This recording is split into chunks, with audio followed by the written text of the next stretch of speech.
Chapter 2 Gas Lights the Way to Northwest Ohio. On January 20th, 1886, at present-day Liberty Street in downtown Findlay, a major gas strike was made. The find resulted in a gas boom and industrial boom for Northwest Ohio, which had no glass houses in 1886. By the end of 1887, there were 10 glass factories in Findlay. At the same time, Bowling Green attracted 7 large glass makers and was dubbed the Crystal City. Unfortunately for Toledo, the Trenton deposit did not reach to the city, but the Toledo Businessmen's Association was an innovative bunch. A pipeline was built in 1887 to Toledo. The first glass company to come to Northwest Ohio was Findlay Window Glass. Within a year, it was followed by 4 other window glass companies: Wilcox Glass, Buckeye Window Glass, Ohio Window Glass, and Hirsch-Ely Window Glass. By late 1887, the more established art, houseware, and bottle glass companies were moving to Northwest Ohio from Pittsburgh and West Virginia. By 1889, Findlay was the second largest glass-making center, second only to Pittsburgh. The number of glass houses in a few years went from 0 to 25 in Findlay, 11 in Bowling Green, 15 in Fostoria, 5 in North Baltimore, 4 in Maumee, 8 in Tiffin, 8 in Toledo, and another 15 or so scattered in smaller communities. Within a few years, Northwest Ohio had many more glass houses than Pittsburgh, New England, and West Virginia. The potential growth of glass houses caused a critical shortage of labor, in particular child labor, which was essential to glass houses, making up most of the employees. Glass houses could not function without mold boys, carry-in boys, carry-out boys, and general laborers. Orphanages all over the United States became sources of supply. There were always rumors of orphan trains arriving throughout the night in Northwest Ohio train stations. From all over the country, boys who had minor problems in probate court were shipped to the glass houses. At many glass houses, such as Nickel Plate Glass in Fostoria, these kids put in their 10 hours a day in 2 shifts, one from 7 a.m. to noon and another from 5 p.m. to 10 p.m. Early settlers of Northwest Ohio had reported the illumination of swamp gas in the early 1800s. An oil strike in Lima in 1885 heralded the discovery of the Trenton limestone strata, rich in oil and gas. The gas deposits were centered in Hancock County. Notice that part of the Trenton deposit drifted into Indiana and was a basis for Indiana's glass industry. Dr. Charles Osterlin drilled several farm wells in the Findlay area in the 1880s. One Findlay farmer had been using natural gas as early as 1836. Dr. Osterlin used his knowledge of geology to find highly productive wells.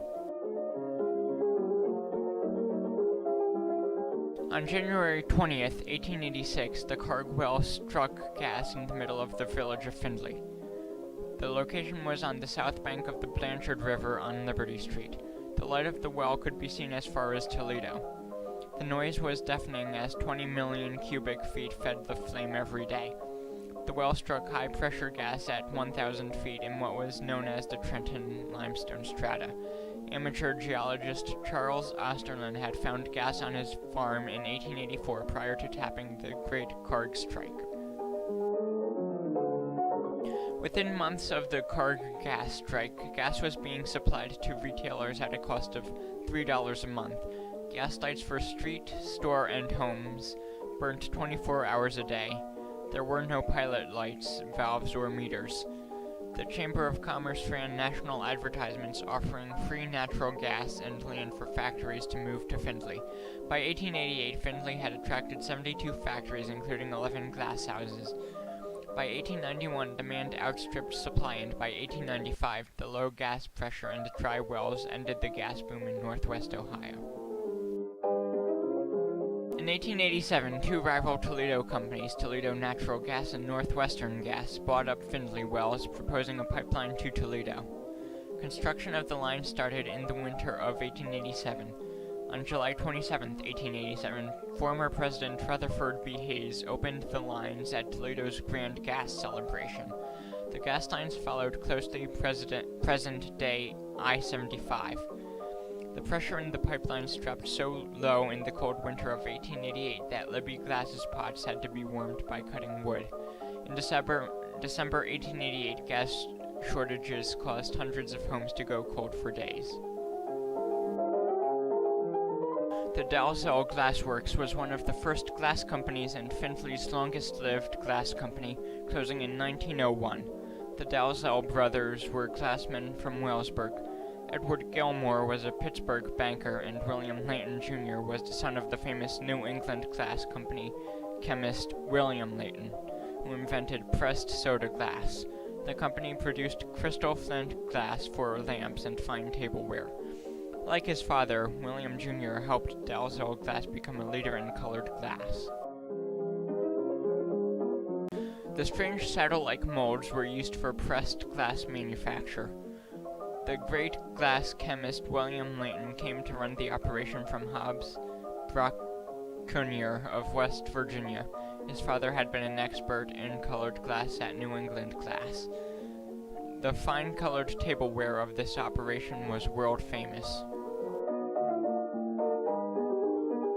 Columbia Glass was the first tableware manufacturer in Northwest Ohio, opening in Findlay in 1886.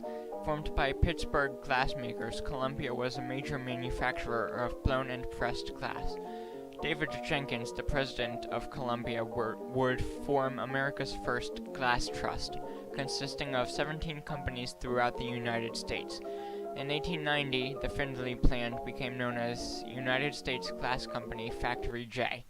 Due to the gas shortage, the company tried to switch to oil, but ultimately failed in 1893.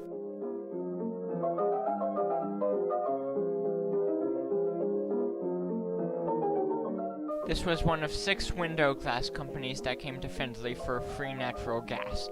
It was built at a railroad intersection near Ray Street and Moracle Avenue to facilitate product shipping.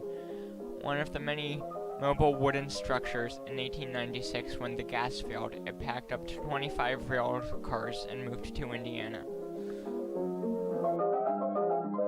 The glass boom of the 1880s created even more abuses in the employment of children. While Ohio was one of the few states that had child labor laws, these laws were typically ignored by the glass industry. Much of the justification was based on the use of orphans, thus providing them a career. Boys leaving the orphanage were given 2 suits, 4 pairs of socks, a good pair of shoes, and a hat. Estimates suggest boys made up about 30 to 40% of the workforce.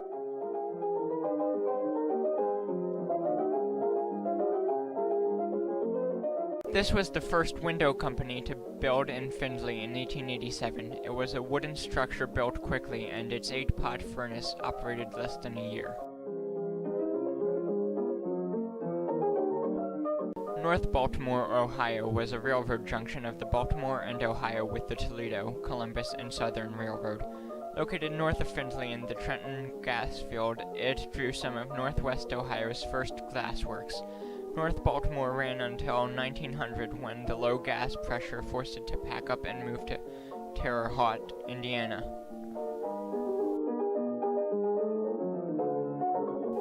Fostoria Glass was one of the earliest companies to come to Northwest Ohio in 1887. The 12-pot furnace was located on South Vine Street in Fostoria. The city gave gas to the plant for $200 a year and offered a $10,000 signing bonus. The company left in 1891 when the gas ran out. William Dalzell brought glassworks to Findlay and Fostoria in 1887. Dalzell was an early pioneer of automated glassworking even before Owens and Libby. At a Findlay hotel in 1901, he formed National Glass, a major glass trust of companies. The trust failed and Fostoria Glass moved to Moundsville, West Virginia in 1891. Friendly was the Paris of Ohio with its natural gas lighting. A dark Toledo could see the yellowish sky to its south in 1887.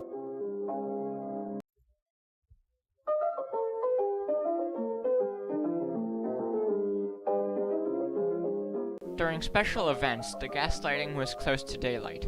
Many believed the supply would never run out.